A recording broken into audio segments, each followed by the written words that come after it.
Hi, I've just arrived at the Australian Reptile Park.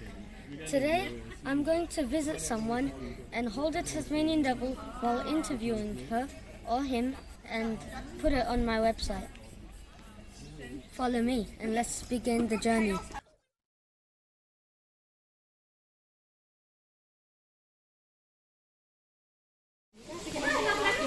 Hello, you guys. We're going through past this way, guys. Come with me. How are you, bud? You good? Excited to meet a devil? Yeah? Good stuff. Have you seen Toy Story before? Oh yeah? Yeah. I'm trying to name our devil Joeys after Disney characters or pretty funny names. So the one you're going to meet today, his name is Woody. So he's got a sister called Jessie, but they get really cheeky when they're together, so we're standing at the mark.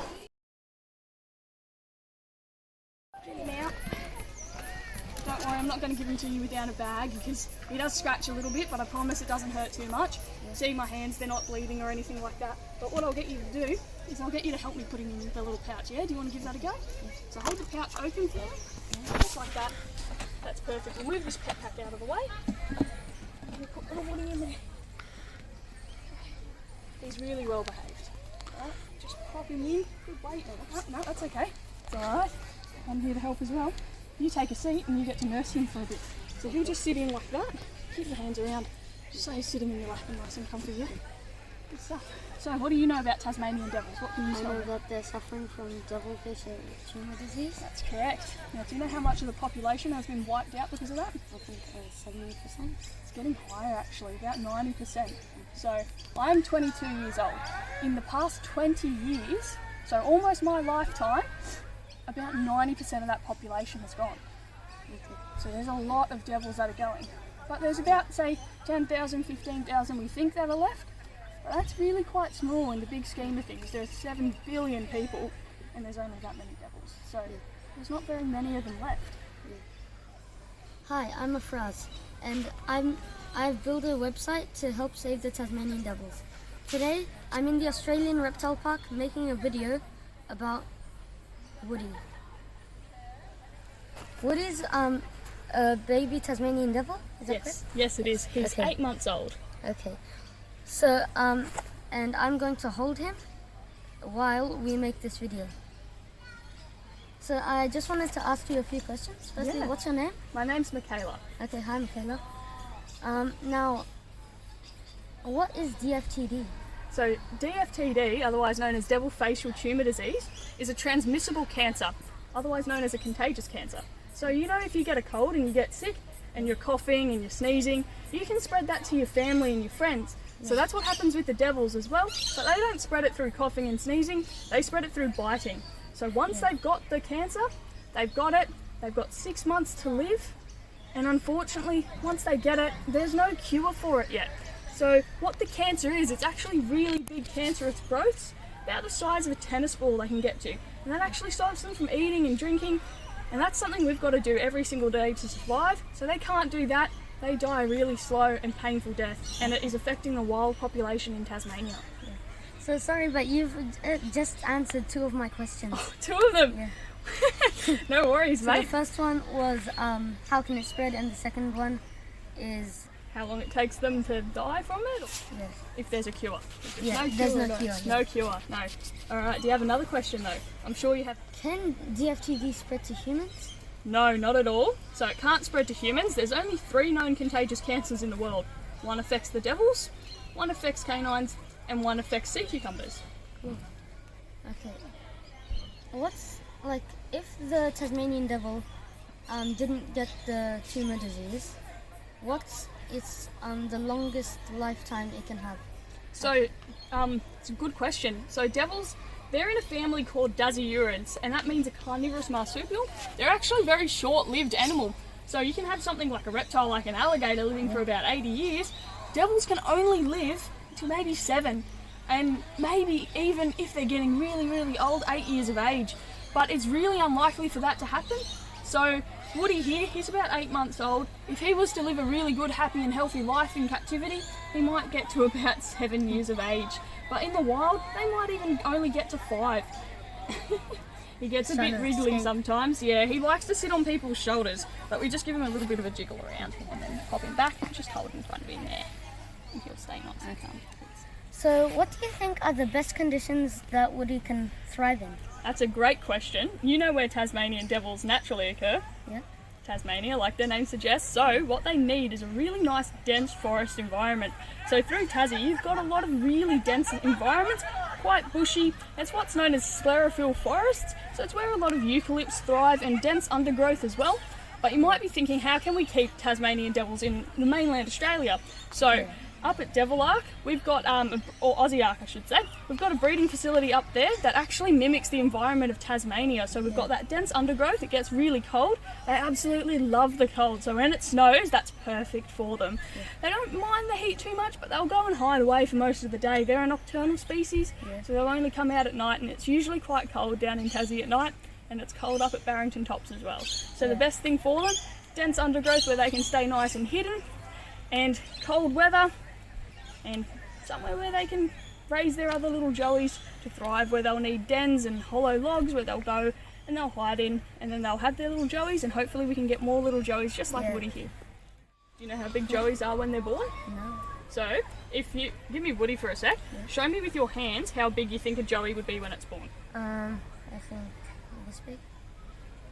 Yeah, you're close.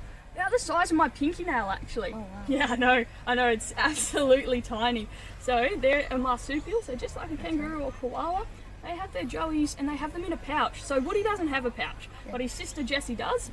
And when Jessie comes around to breed, she'll actually have 40 joeys at a time. Wow. So it sounds insane, but she's only got 4 teats, so only 4 can survive. So if she had 40 teats, all 40 would survive, but that's a lot of effort for mum. The reason she has so many is so it's survival of the fittest, so she can have a whole heap, and the strongest and healthiest devils make it to the teat, and hopefully can make it through to adulthood. But yeah, they start off absolutely minuscule. And up at Aussie Ark, we actually had a lot of joeys born this year. We had 70 joeys born, and Woody's one of those 70. Cool.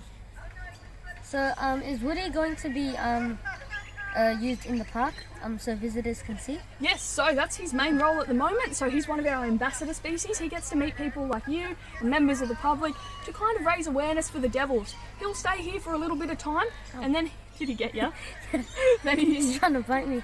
It's okay. Once they're this age, that's okay. Yeah. If they're a bigger devil, you'd want to keep all your fingers, and you wouldn't be holding him this close. Trust me. But when he gets bigger and he gets all big and bitey, he'll actually become one of the breeding devils up at Devil Ark at Barrington Tops as well. Cool.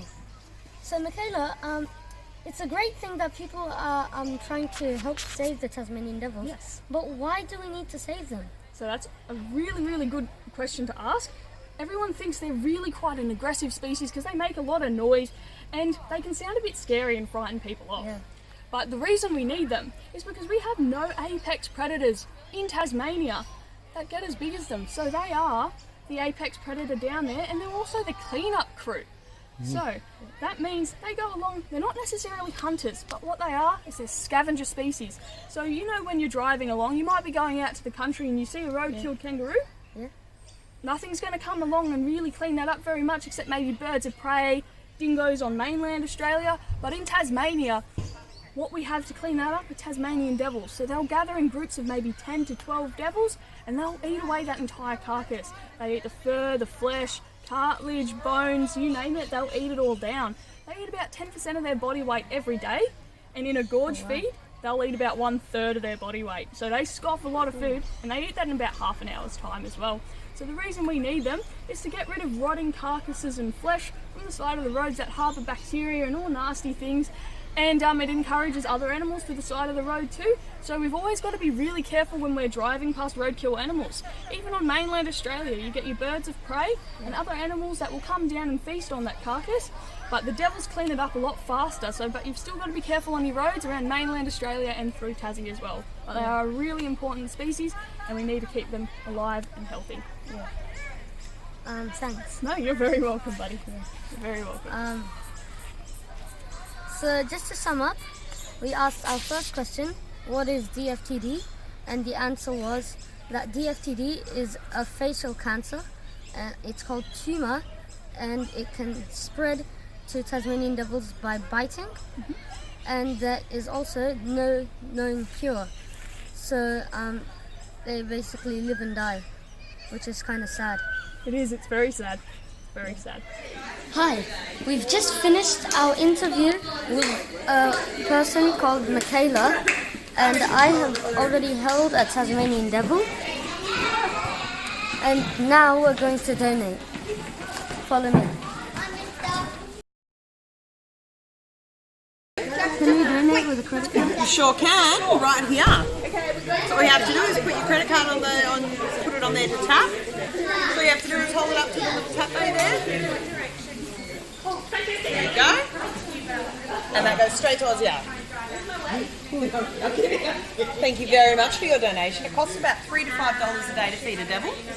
So you've just helped us feed one. If you don't want to pay with your credit card, you can just get a couple of coins and donate here. And it's full spiral pattern until it goes in. And you can donate like that. If you don't have a card or coins, or if you're not at the Australian Reptile Park, then you can just tap the button below and your money will go straight to Aussie Ark.